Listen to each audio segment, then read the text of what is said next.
فرقہ واریت سے بالاتر اور خالصاً قرآن و سنت کی زبان میں قرآن کریم کو سمجھنے کے لیے ہمارے چینل کو سبسکرائب کریں۔ اعوذ باللہ من الشیطان الرجیم، بسم اللہ الرحمن الرحیم، الف لام میم۔ یہ سورۃ البقرہ ہے، مدنی صورت ہے۔ مدنی صورتیں وہ صورتیں کہلاتی ہیں جو نبی کریم صلی اللہ علیہ وسلم کے ہجرت مدینہ کے بعد نازل ہوئی، اور مکی صورتیں وہ کہلاتی ہیں جو ہجرت مدینہ سے قبل نازل ہوئی۔ اس صورت کو قرآن مجید کی دیگر تمام صورتوں پر بہت سے امتیازات حاصل ہیں۔ ایک وجہ امتیاز تو سب کو معلوم ہے کہ یہ قرآن مجید کی سب سے طویل صورت ہے، اور اس کا نزول مدینہ منورہ میں سب سے پہلے شروع ہوا، یعنی ہجرت مدینہ کے بعد سب سے پہلے جو صورت نازل ہونا شروع ہوئی وہ سورۃ البقرہ ہے، اور 10 سال کے مکمل مدنی دور میں یہ صورت نازل ہوتی رہی۔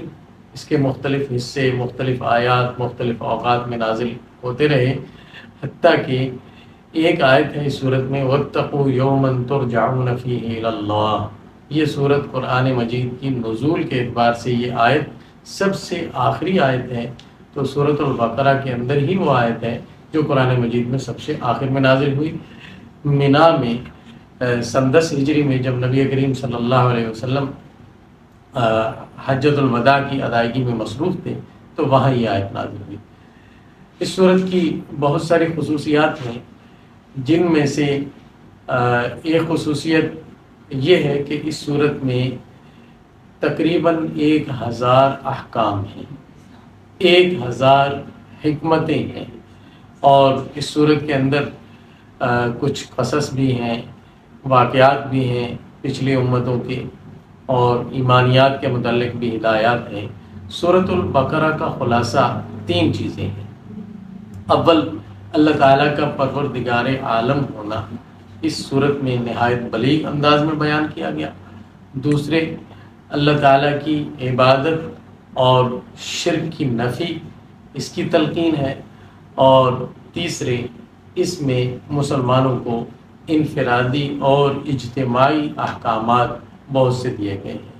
شاید یہی وجہ ہے کہ حضرت عمر فاروق رضی اللہ تعالیٰ عنہ نے جب اس صورت کو تفسیر کے ساتھ پڑھا تو انہیں اس میں 12 سال کا عرصہ لگا، اور ان کے بیٹے حضرت عبداللہ ابن عمر، وہ بھی صحابی رسول ہیں رضی اللہ تعالیٰ عنہ، انہوں نے اس صورت کو تفسیر کے ساتھ 8 سال میں پڑھا۔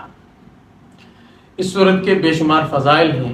نبی کریم صلی اللہ علیہ وسلم کا ارشاد ہے سورۃ البقرہ کو پڑھا کرو، اس کا پڑھنا برکت ہے اور اس کا چھوڑنا حسرت اور بد نصیبی ہے، اور اہل باطل اس پر قابو نہیں پا سکتے۔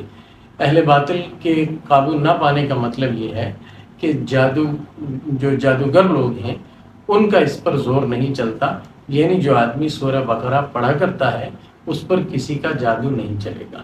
اور ایک حدیث میں نبی کریم صلی اللہ علیہ وسلم کا ارشاد ہے کہ جس گھر میں سورہ بقرہ پڑھی جائے شیطان اس گھر سے نکل جاتا ہے۔ تو آج کل لوگ مختلف وظائف کے پیچھے پڑے ہوئے ہیں اور مختلف عاملوں کے چکروں میں پڑے ہوئے ہیں۔ اگر کسی گھر میں کوئی اثرات ہوں، ایسے ہوائی چیزوں کا اثر ہو، آسیب ہو یا جنات کا اثر ہو، تو اس کے لیے سب سے افضل اور کارگر عمل سورۃ البقرہ کی تلاوت ہے، اور وہ تلاوت خود کی جائے، یعنی کوئی پڑھنے والا اسے پڑھے۔ ریکارڈنگ سننے میں وہ فائدہ اور برکت نہیں ہوتی، خود اس کی تلاوت کی جائے سورۃ البقرہ کی۔ حضرت عبداللہ بن مسعود رضی اللہ تعالیٰ فرماتے ہیں کہ سورۃ البقرہ میں 10 آیتیں ایسی ہیں کہ یہ آیتیں اگر کسی بیمار پر پڑھی جائے تو وہ اچھا ہو جائے، کسی مجنون پر پڑھی جائے یا سحر زدہ جادو زدہ آدمی پر پڑھی جائے تو اس کو بھی افاقہ ہو، اور کوئی آدمی اگر ان 10 آیتوں کی تلاوت کسی رات میں کر لے تو وہ جنات اور شیاطین سے محفوظ ہو جائے۔ 10 آیتیں سورۃ البقرہ کی وہ یہ ہیں: اول کی 4 آیتیں، سورۃ البقرہ کی شروع والی 4 آیتیں، درمیان میں آیت الکرسی اور اس سے متصل 2 آیتیں، اور سورۃ البقرہ کی بالکل آخری 3 آیات۔ سورۃ البقرہ کی ایک فضیلت یہ بھی ہے کہ اس میں آیت الکرسی ہے جو بالاتفاق پورے قرآن کریم کی سب سے افضل آیت ہے۔ اور ایک حدیث میں ہے نبی کریم صلی اللہ علیہ وسلم کا ارشاد ہے کہ زہراوین، دو روشن صورتوں کو پڑھو۔ زہراوین کا مطلب دو روشن یا خوش رنگ صورتیں، انہیں پڑھو، بقرہ اور آل عمران۔ یہ قیامت والے دن اس طرح آئیں گی جیسے بادل کے ٹکڑے ہوں، یا جیسے پرندوں کی دو صف بستہ جماعتیں ہوں، اور یہ اپنے پڑھنے والے کے لیے سفارش کریں گے۔ پھر سورۃ البقرہ ان قرآن کریم کی 7 طویل ترین صورتوں میں شامل ہے جن کے بارے میں نبی کریم صلی اللہ علیہ وسلم کا ارشاد ہے کہ جس نے یہ 7 صورتیں حاصل کر لیں، یعنی ان کا علم حاصل کر لیا، وہ بہت بڑا عالم ہے۔ اور دور صحابہ میں بھی جو شخص سورۃ البقرہ کا عالم ہوتا تھا اسے بہت بڑا عالم سمجھا جاتا تھا۔ اور حضرت عبداللہ ابن مسعود، حضرت عمر فاروق رضی اللہ عنہ، حضرت علی مرتضیٰ رضی اللہ عنہ کا ارشاد ہے کہ ہم نہیں سمجھتے کہ جس آدمی میں کچھ ذرا سے بھی عقل ہو وہ سورۃ البقرہ کی آخری 2 آیتیں کسی رات کو نہ پڑھے۔ تو بہرکیف اس سورت کا ایک نام حدیث میں سنام القرآن بھی آتا ہے، ذروۃ القرآن بھی آتا ہے۔ سنام اور ذروہ چوٹی کو کہتے ہیں، جس طرح اونٹ کی کوہان ہو یا پہاڑ کی چوٹی ہو اسے سنام یا ذروہ کہا جاتا ہے۔ مطلب یہ ہے کہ قرآن کریم میں اس کو ایک خاص شرف حاصل ہے کہ یہ بلند تر صورت ہے۔ اور علماء نے یہ بھی فرمایا ہے کہ سورۃ الفاتحہ پورے قرآن کریم کا خلاصہ ہے، اور اس میں دعا ہے اہدنا الصراط المستقیم۔ آدمی صراط مستقیم کی ہدایت کی دعا کرتا ہے تو سورۃ البقرہ کو ترتیب توقیفی میں سب سے پہلے رکھا گیا۔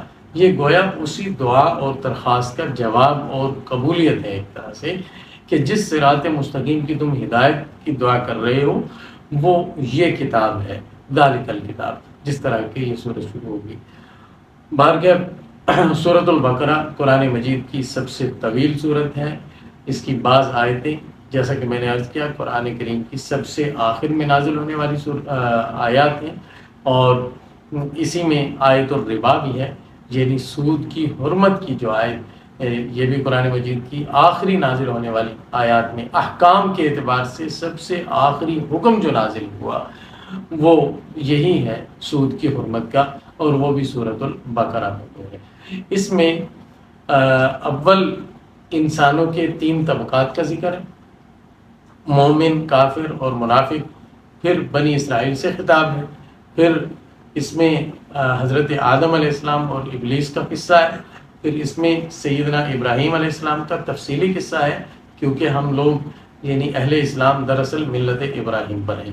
اور پھر اس کے بعد ابواب البر کا بیان شروع ہوتا ہے کہ نیکی کے جو ابواب ہیں، اور یعنی اللہ تعالیٰ کی فرما برداری کے، اور وہ بہت طویل چلا گیا۔